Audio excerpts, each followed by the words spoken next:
Welcome back to the 167. We're talking defining moments this week and hearing a part one story from the Keefs. Welcome to the 167.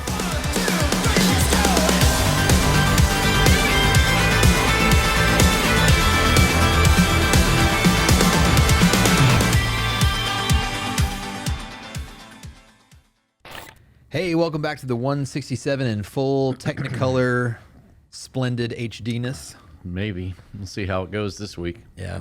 We had a little bit of a video problem last week, but if you're joining us on audio podcast, you didn't miss a beat. It looked great on the audio. Yeah, it looked fantastic. So we're back this week with I Love My Church.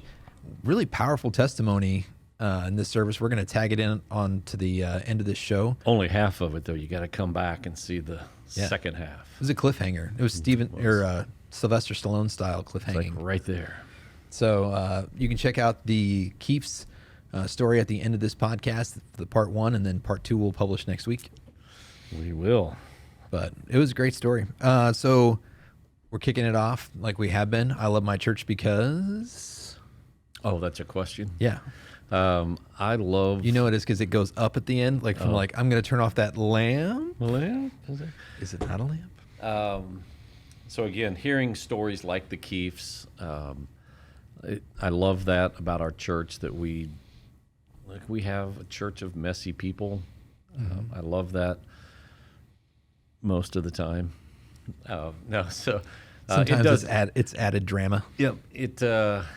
Some of the drama that comes with messy people is not so desirable, but hey, it is part of our calling. It's part of what we do. And so, the Keefs are incredible. Aiden and Mariah, they've been messy people. They're awesome. They serve. They got great hearts. So stay tuned for next week and Part two. Catch the second half of that. The stunning conclusion. Hey, when I saw that video, I'm going to riff off that video as well. I was thinking about when things work together in our church, how well it does that. So like the Keefs are a good example. They came in on Sunday morning, so our fit team is welcoming them. We got them a Connect card. They ended up joining a life group, and so they had built-in community. They ended up joining Freedom to work through some of their habits and addiction problems and things like that, some of the hurt that's been in their lives. And so when you have all of those things clicking, so they're here on Sunday morning, they're in community in a life group, they're attending Freedom, they were welcomed by Fit. Like when all those things click and you hear that in the story where it's like, well, yeah, we came and checked out this church and we immediately felt like this was us, and we heard the message on Sunday morning, and then we got involved. I'm like, when everything clicks like that together, it's a really great recipe for life change. Yep. So, they're a great example of God doing an incredible work, and we just get to be a part of that. Mm-hmm. And they're serving on the worship team, so they're kind of involved in everything. All right, so this week we were talking about defining moments for people where something changed in their life, and like maybe that wasn't something that we expected. We talked about how Saul was on his road to Emmaus, and then all of a sudden, boom. To Damascus. Yeah. I said Emmaus. On the road to Damascus, and then boom, like that one choice to go down that road, Jesus Christ meets him, and he gets sent to the city. He's blinded, and then Jesus comes to Ananias and says, hey, I need you to go down to Straight Street and straighten this guy out. When I look back on my own personal life, going back, I've shared before, I wasn't raised in a Christian home, didn't really know anything about God or church or the spiritual life or the Bible or any of that stuff. And then in high school, that defining moment for me, and there was a series of things that happened all in a short amount of time. So my dad gave his life to Christ and was totally transformed. I saw that, and it made a huge impact. Closely connected to that, one of my friends got busted for drugs, and he had to go to church, and so he wanted me to go to youth group with him because that was part of his punishment. And it's That's the it's court system back in the day. Yeah, it's you're not church folks when like your punishment is you have to go to youth group. Can we do more of that though? I sentence you to like 2 years of attending a local congregation. I mean, I think that would work for a lot of them. Yeah, and so I tried to get out of going to youth group and told him, hey, I didn't get in trouble. You did. I'm not going. But that defining moment of me finally telling him, all right, I'll go with you. And that was a defining moment because it really did change the rest of my life. That night is where I met Trudy. It's the church that she grew up in. And so I met her. I almost said that, like in my cartoon braid, like you guys are having that conversation, like, I don't want to go here. And then Trudy like walks by and it's like that, whoa, whoa, whoa. And you're just like, okay, we'll go to youth group. I'll go inside. Yeah, so that was a defining moment. And then around that same time, one of my best friends shot and killed one of my other best friends, sitting in the front seat of a car at a stoplight and just shot him in the head and lights out. So that was a defining moment when I heard that, and it just rocked my world and the decisions that I made following that. So personally, those are some, and those all happened in a very short amount of time. As a church family, September 11th, 2001 was a defining moment because we were a brand new church. I just moved to Gardner in December of 2000. So this is just 9 months later, really. Right. We're kind of a baby church, maybe 60 people or so at that point. I don't know the exact numbers, but 50, 60 people. And we made a decision that day on September the 11th that we were going to open up our building, reach out to our community, be the hands and feet of Jesus. We had a prayer service. We connected with people, and that was a defining moment, I believe, in the life of our church, establishing us as a place where people can come and find hope and freedom and healing and just be loved. Yeah. So I think, like, personally for me, we've talked about it on the podcast before, but I mean, growing up, I've told the story before, I always loved Jesus, but I had rejected a calling to the ministry and gave my life to the ministry at a conference that we were at. And, it was one of those things I told you before, everybody had figured it out but me. Everybody's like, you're going to go in the ministry. I'm like, I'm not going in the ministry. Forget it. And so, doing that and going to the Bible college I did and kind of being put on that path. But I was discussing it with my life group on Sunday night because I asked all of them to bring what was a defining moment for you. And I said, in a lot of ways, I feel like coming to Kansas City was. We actually came to be at a church plant, and I was working for my dad, had a steady salary, cush job, lived next to my family. Like, it was pretty, there was no reason for me to leave it. And we had gone through some trials as a church and we were just on the other side of that. So I'm like, oh, good. I get to kick back, relax. All my programs are working.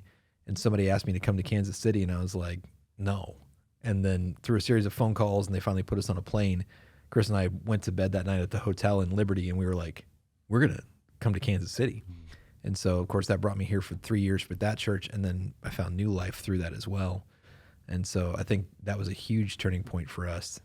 And like when I was thinking about defining moments, when you mentioned 9/11, I'm going, I feel like that is, for my generation, I remember a time when I could board a plane with a knife in my pocket. Yep. And now there's this, airport security is just a thing now, like TSA and everything. And I'm going, I would love to say that it was COVID, which COVID was very catalytic for my family. It moved us into homeschooling. It moved us into a lot of things. But it's almost like it's kind of optional to go back. Like there are still some people that are masking up and stuff like that because it's their own personal preference and they're doing that. But there was no going back from September 11th. Like there's never been a time now that they're like, you know what? If you want to go through a metal detector, you can. But if you want to board this other plane that it's just a free for all, I'm like, oh yeah, we got, it's just fingernail clippers. I don't care. Tell it to the judge. and you feel like you're getting arrested because I forgot to take the clippers out of my pocket. Well, my favorite thing is I heard a comedian point out once. He said, every time that you go through and you have a shampoo bottle and they're like, this could be filled with plastic explosives, they throw it in a trash can. But then the next shampoo bottle comes up and they throw it in and goes, it's just a trash can full of potential explosives. Like, it's like if you really believed that was explosive, you would like do something with it. Yeah, it was a life changer for all of us. Yeah. So in this story, we're talking about Saul, who becomes Paul. It's in Acts, and we talked about the roles that he plays and what Ananias plays. How is this a defining moment for Saul versus Ananias?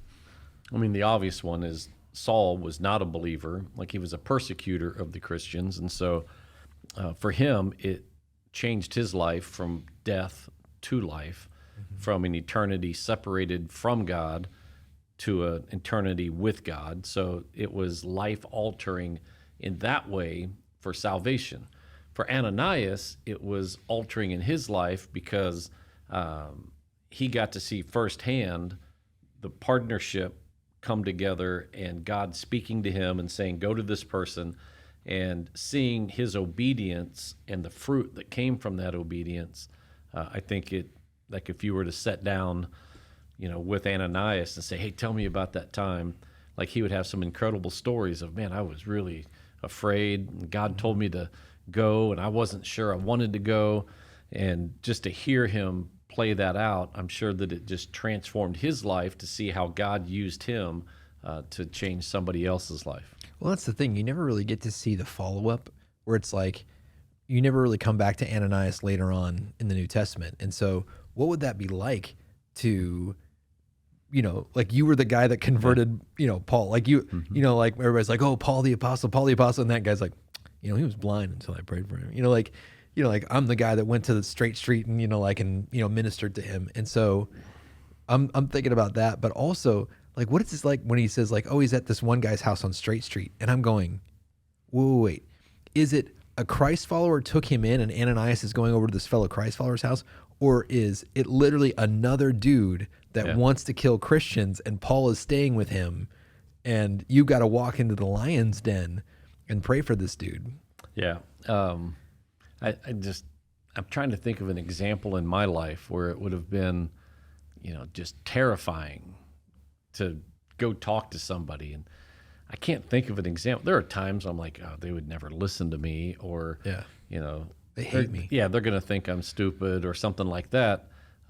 Never, would I be do I feel like I've been in a place, maybe I just haven't been obedient.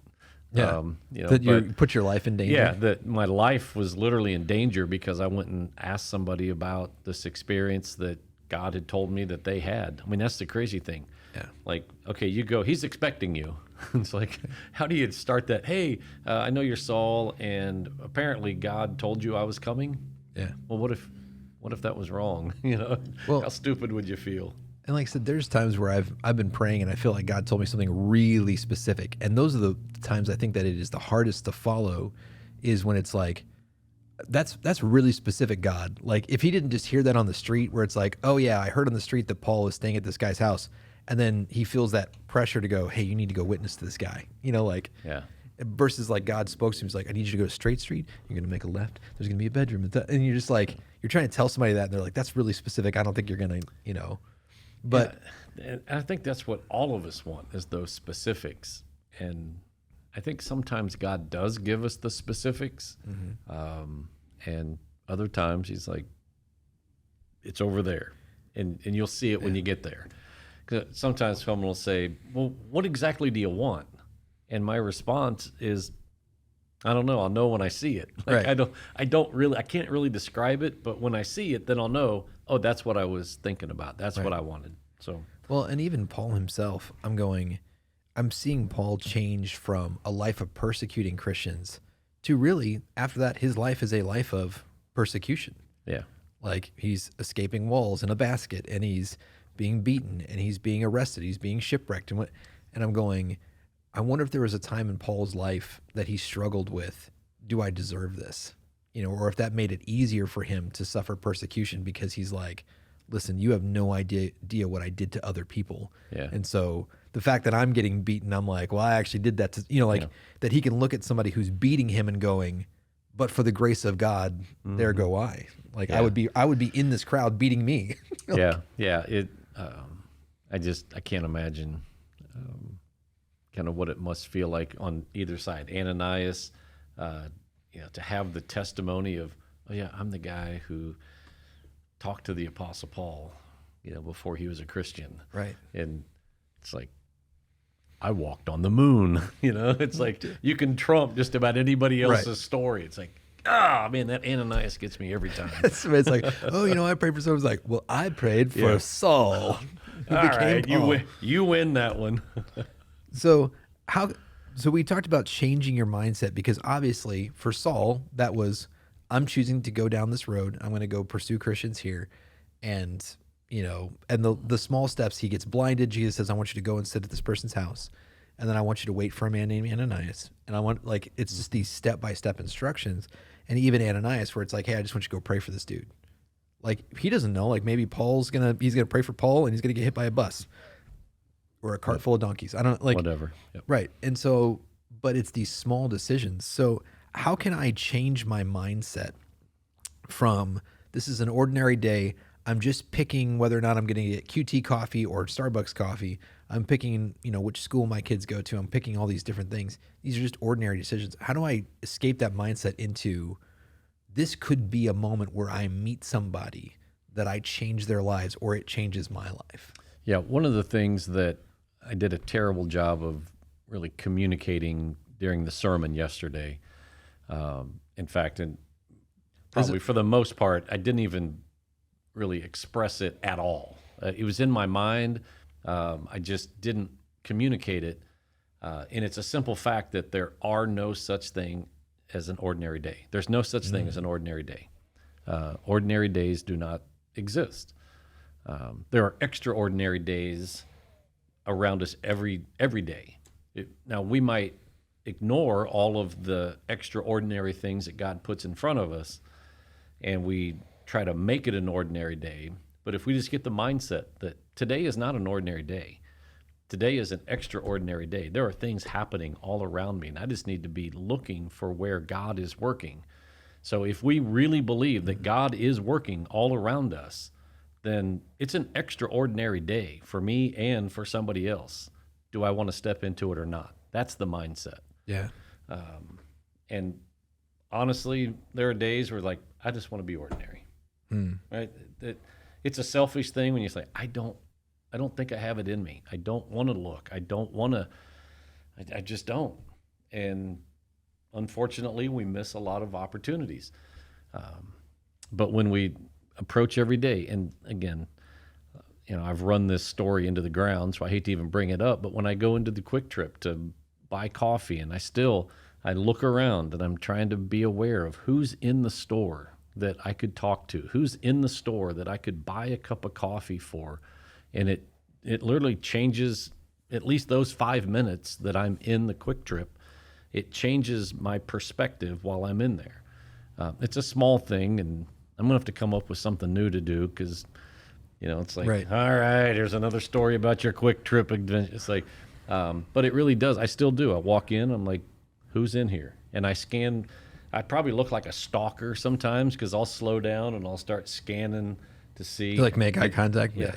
And I think I may have shared this, but a few weeks ago I went in and I'm looking, I'm like, ooh, I know that guy. And so I'm just going to get right behind him in line.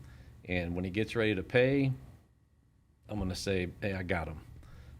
So I get my coffee, I time it just right, I slip in behind him, and as I walk up to the counter, he says, oh, I got both of these. And he paid for my coffee. I'm like, you beat me to the punch. But hey, you were a part of his extraordinary day. Exactly. So, but I mean, I think that's really true, is when you're talking about whether or not we have an ordinary day is kind of up to us. And I do, I'm not always in favor of every tactic that everybody does, but there's a couple of evangelists that I've seen that I was kind of learning about, and that was kind of their mentality, is they walk up to people and go, hey man, how's it going? And they just do street evangelism. And I'll never forget, I have a friend that he does or did. He's vice president of lifestyle now, but he did security for Todd White for a while. And Todd White, if you don't know who that is, he's like a street evangelist and he does stuff. But the funny thing about him is he's also a weightlifter. And so my friend said, he goes, it's the scariest thing to walk around with him because he goes, he likes to go work out. And so he goes, when we're on the road, he'll go into an Anytime Fitness or an LA Fitness or whatever membership he's got. And he goes in there and he goes, we'll be in a brand new city and he walks into the gym. He finds the biggest dude in there and he walks up and he slaps him on the, he like waits till they're said something. He slaps him on the chest. He goes, you're a big fella. You got Jesus in there? And he goes, and I'm sitting there the whole time just going, oh my gosh, it's about to, we're like, he's like, it scares me to death to work security for him. And he goes, half the time the big weightlifter guys are like, yeah, I do. And they have a conversation about Jesus. But every once in a while, the guy's like, no. And the guy's like, hey, let me tell you about Jesus. And he just starts telling about Jesus. Yeah. And I'm like, it's really that mentality where I think about that. And I think about my friend, Matt, who I was in college with, and Matt always had a date on Friday night, and I was just like, everybody would come up like, how does Matt Cloud, like he would be this guy that like he was just, he wasn't anything, he wasn't Brad Pitt, but he always had a date on Friday night, and he's like, how come Matt always has a a date? And I was like, because for him it's a numbers game. Like that dude will just work a room until he gets a yes, and it's like, and he may have been rejected 14 times, but he gets a date on Friday night where. Like sometimes people are looking for, that a moment or that special thing, and they're not just taking the opportunities. Yeah. And so if they would have just like went and asked around, somebody's going to say yes to a free dinner.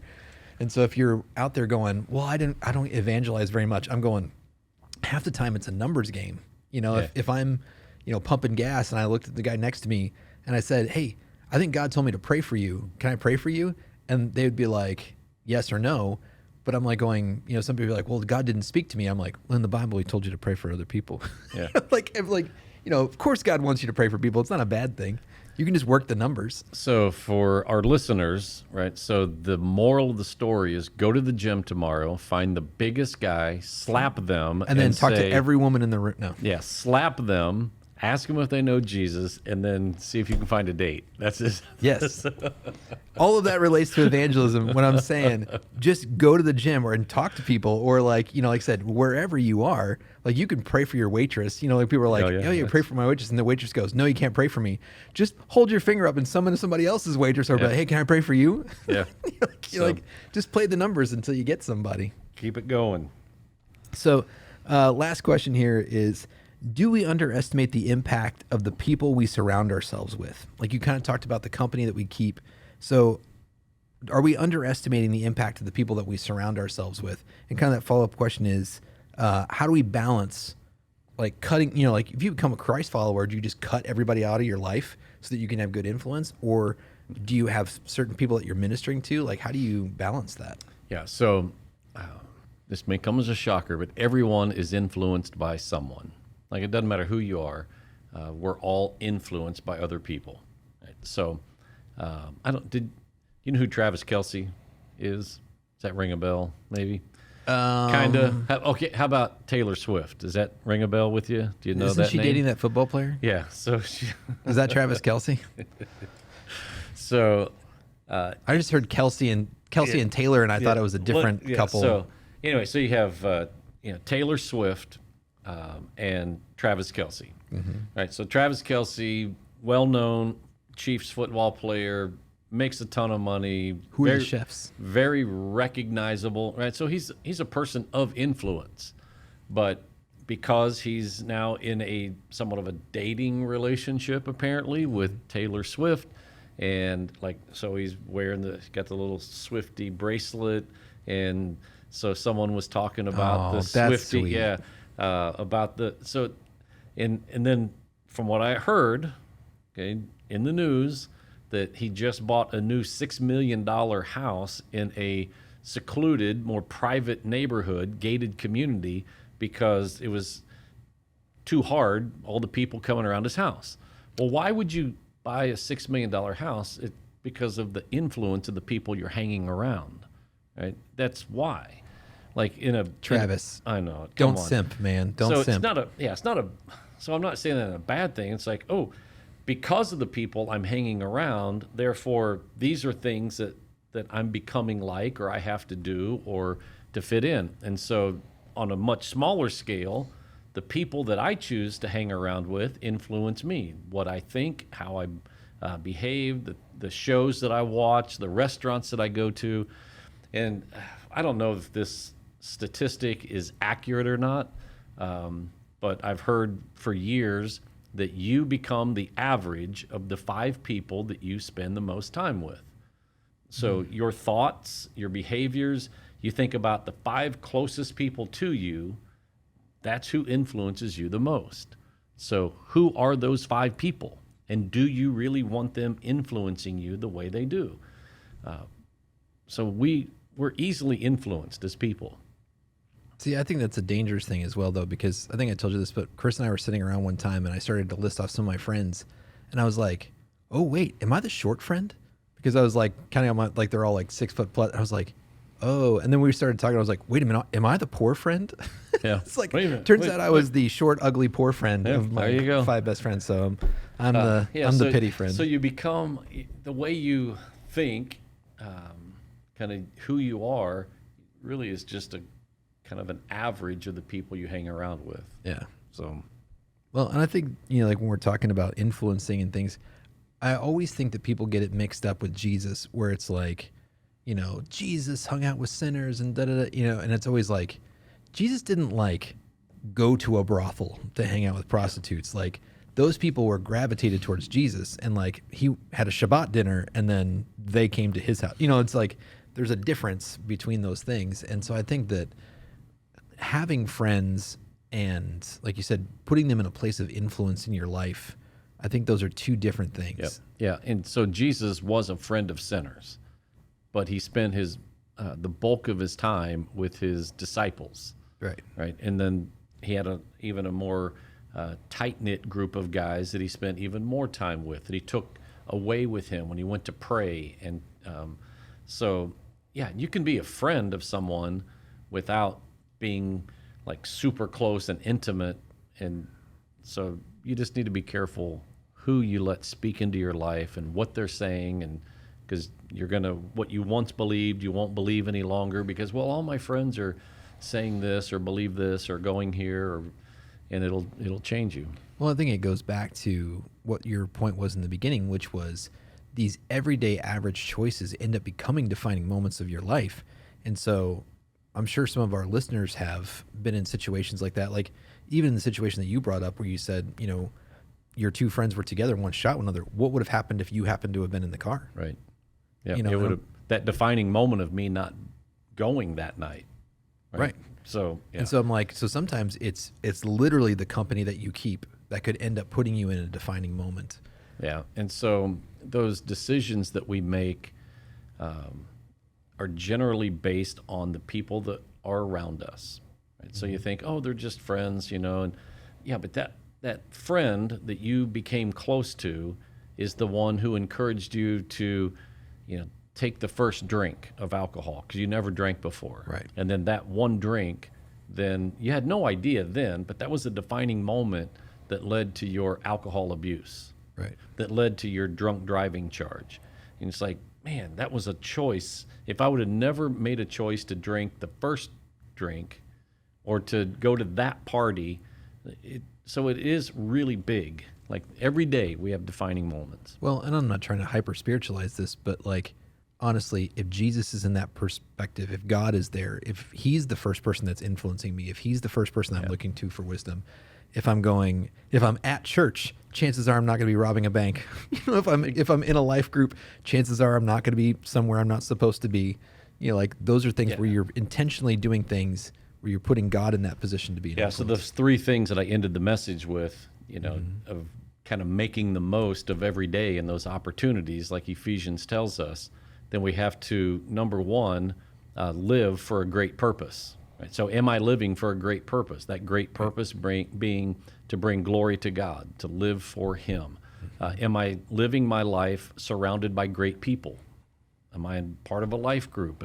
Who is surrounding me? And then am I making the most of the opportunities? Am I looking for great opportunities all around me?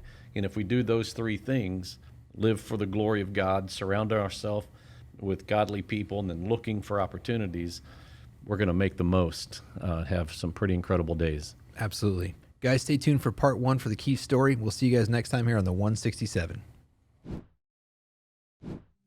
My childhood, I grew up with Catholicism, and it was very much so religion and act-based, and that led me to venture into atheism and denying God.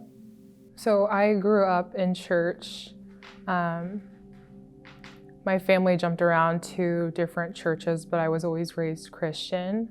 And we actually came here for a short time, and when I was 8 years old, I gave my life to Christ here and was baptized.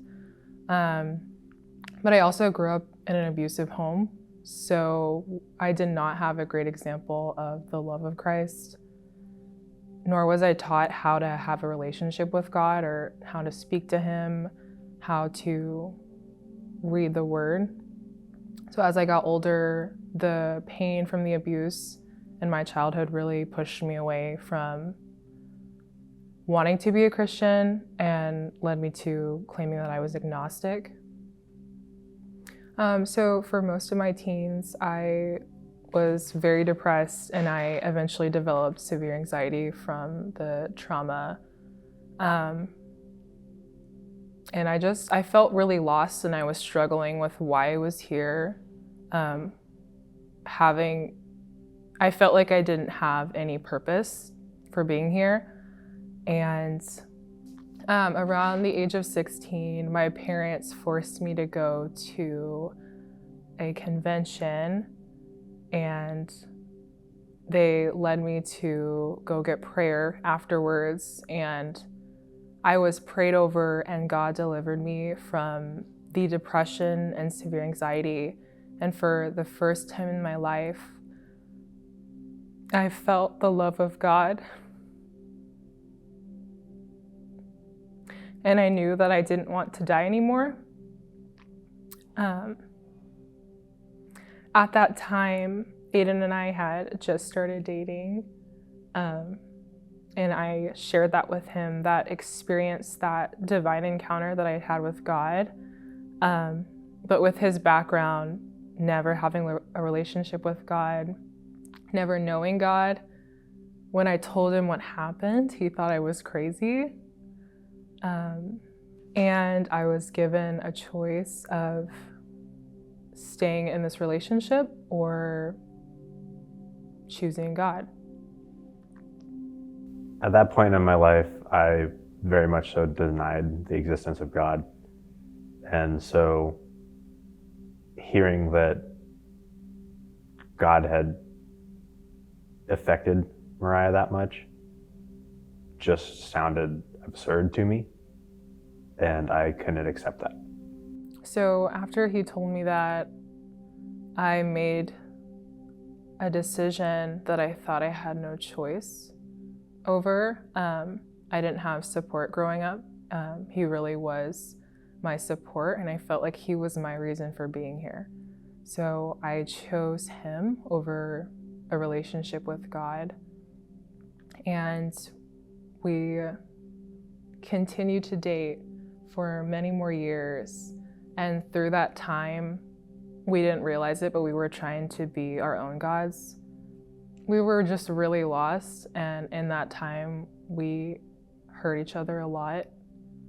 We were very much so trying to have control over our own lives, and in so living extremely by the world and what society says is okay. Yeah.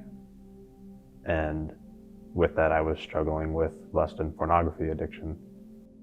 With the addiction, I was not in the dark about what was going on. And I knew even though the world says that, struggling with those is okay, I was not okay with it. And so I fought that for a long time. It really took a toll on my mental health and my self-worth. And so over time, my mental health just got worse. And it came to a turning point when we had one of the biggest fights we'd ever had. And afterwards, we both knew that we had to surrender something. We were both tired of fighting, going around in circles for years and years. And it was after our biggest fight that we were just sitting there and we were like, I don't know what to do. Should we go to therapy? And then Aiden, you said? I said that we could go and try going to church. And I didn't know it then, but God was already working in the midst of our brokenness, because it wasn't me who had grown up in church and had given my life to Christ who had said, let's go back. And so for the first time in our lives, we both willingly on our own sought out a church to visit. So we tried out a different church in Olathe, and after almost a year of attending there, both of us, for different reasons, had outgrown what the church was giving and were looking for a deeper connection with the church. God revealed a lot to us in that time that we attended that church. And actually, a month into attending, God put it on our hearts that we should get married. And then the next month, we were actually married. And we didn't know it, but He was getting us into alignment with His Word and His desires for us.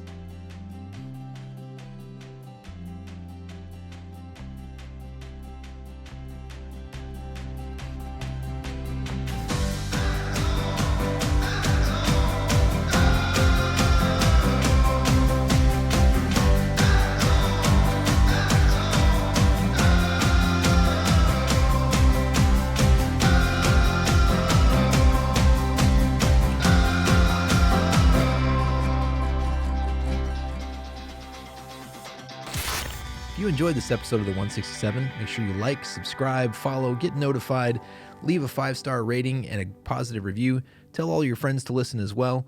Make sure you go over to newlifegardener.com and check out all that we have to offer as a church, and check out our messages online as well. Thanks for listening.